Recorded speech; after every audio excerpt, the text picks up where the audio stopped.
Kode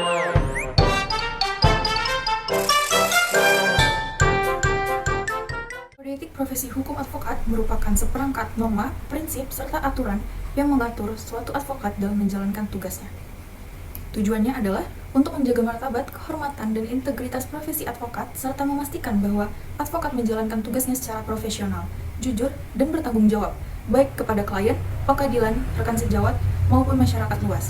Kode etik ini menjadi pedoman utama dalam mencegah penyalahgunaan wewenang dan menjaga kepercayaan publik terhadap profesi hukum. Setiap advokat wajib menaati kode etik ini sebagai bentuk komitmen terhadap penegakan hukum dan keadilan.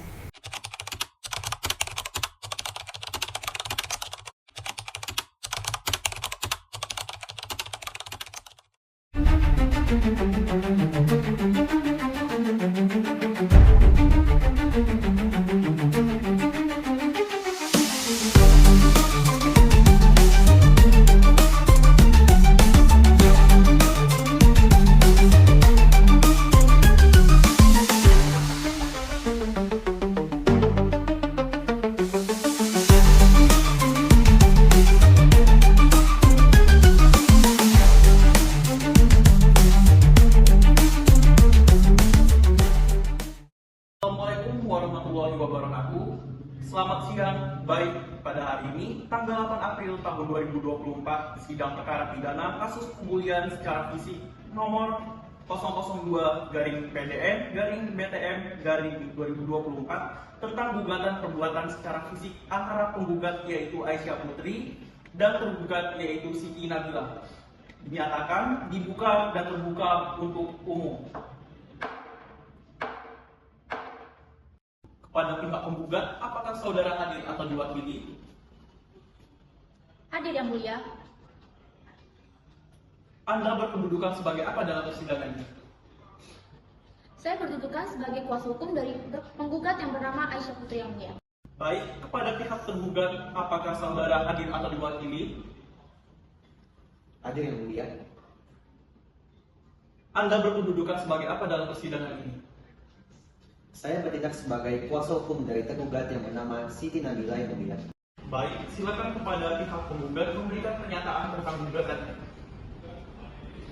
Baik, sebelumnya izinkan saya untuk memberikan pernyataan terhadap kasus yang dialami klien saya, yaitu pembulian secara fisik yang terdapat memar di bagian wajah, yang dimana tergugat melakukan pemukulan terhadap klien saya yang mulia. Baik, saya sudah membaca laporan dari penggugat mengenai kasus ini. Kepada tergugat, saya persilakan untuk memberikan pernyataan yang sebenarnya. Baik, terima kasih yang mulia. Di sini saya akan menyatakan bahwasannya klien saya yang bernama Siti Nabila tidak bersalah karena pihak lawan lebih dulu mencemarkan nama baik klien saya sehingga klien saya tidak terima.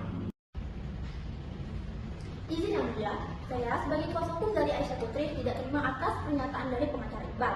Karena saudara Siti Nabila yang melakukan pencemaran nama baik terlebih dahulu terhadap klien saya. Lalu klien saya membalas untuk mencemarkan kembali saudara Siti Nabila. Tetapi saudara Siti Nabila tidak terima, yang akhirnya Siti Nabila bermain fisik.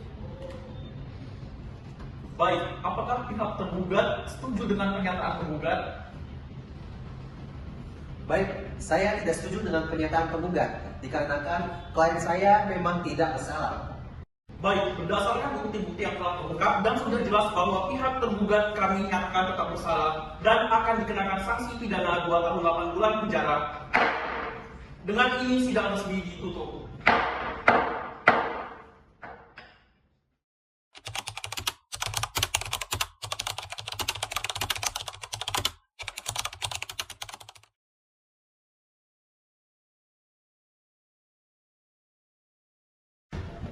Saya bilang yang mulia.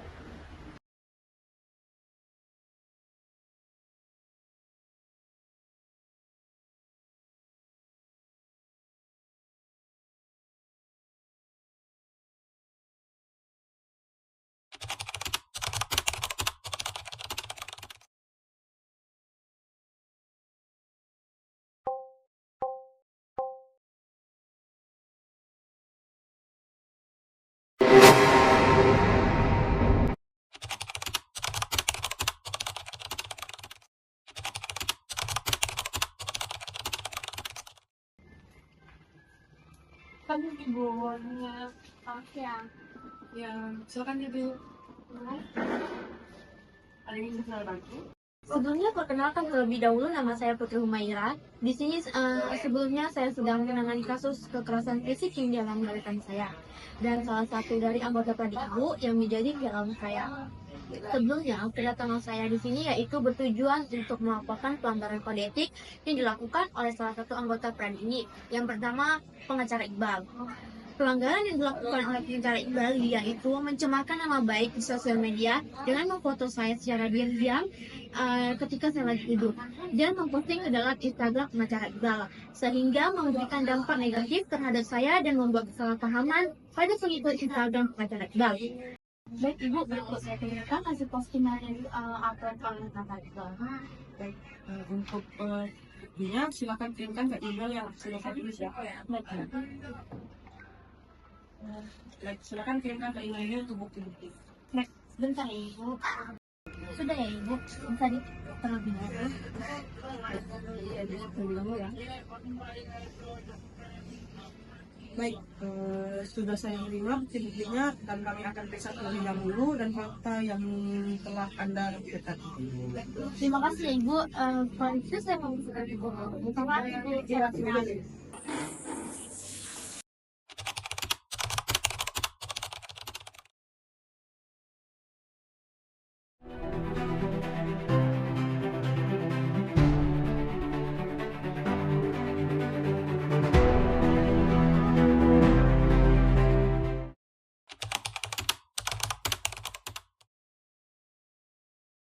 Assalamualaikum warahmatullahi wabarakatuh. Saya Muhammad Iqbal Hadi. Saya ingin mengklarifikasi dan meminta maaf kepada pengacara Putri dan pengikut Instagram saya karena telah memposting berita yang tidak valid. Terima kasih. Wassalamualaikum warahmatullahi wabarakatuh.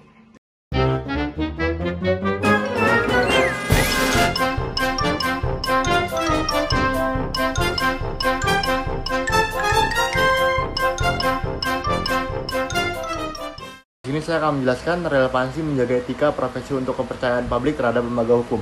Menjaga etika profesi di bidang hukum bukan hanya tanggung jawab individu, tetapi juga merupakan kewajiban untuk memastikan bahwa sistem peradilan tetap adil dan terpercaya. Menjaga etika profesi dalam bidang hukum sangat penting untuk membangun dan mempertahankan kepercayaan publik terhadap lembaga hukum. Berikut adalah beberapa poin yang menjelaskan relevansi etika profesi dalam konteks ini. Pentingnya etika profesi dalam hukum. Yang pertama adalah integritas dan profesionalisme. Etika profesi merupakan fondasi bagi integritas profesionalisme di kalangan praktisi hukum, termasuk hakim, jaksa, dan advokat.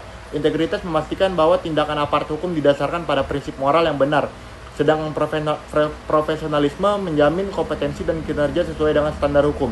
Kedua adalah kepercayaan publik. Etika profesi membantu praktisi hukum menghindari konflik kepentingan yang dapat mengganggu kualitas layanan hukum. Situasi konflik kepentingan tidak hanya merusak reputasi individu tetapi juga dapat memengaruhi seluruh sistem peradilan.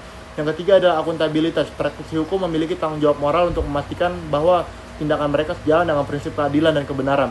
Tindakan yang bertanggung jawab ini memastikan bahwa sistem peradilan berfungsi dengan baik dan masyarakat dapat mempercayai bahwa hak-hak mereka ditegakkan secara adil. Yang keempat adalah dampak pelanggaran etika. Pelanggaran kode etik dalam profesi hukum dapat menurunkan kredibilitas individu dan institusi, serta menciptakan ketidakadilan dalam penegakan hukum. Kasus-kasus pelanggaran etika yang terungkap di media menunjukkan adanya krisis integritas di kalangan aparat hukum, yang pada gilirannya merusak kepercayaan publik terhadap sistem.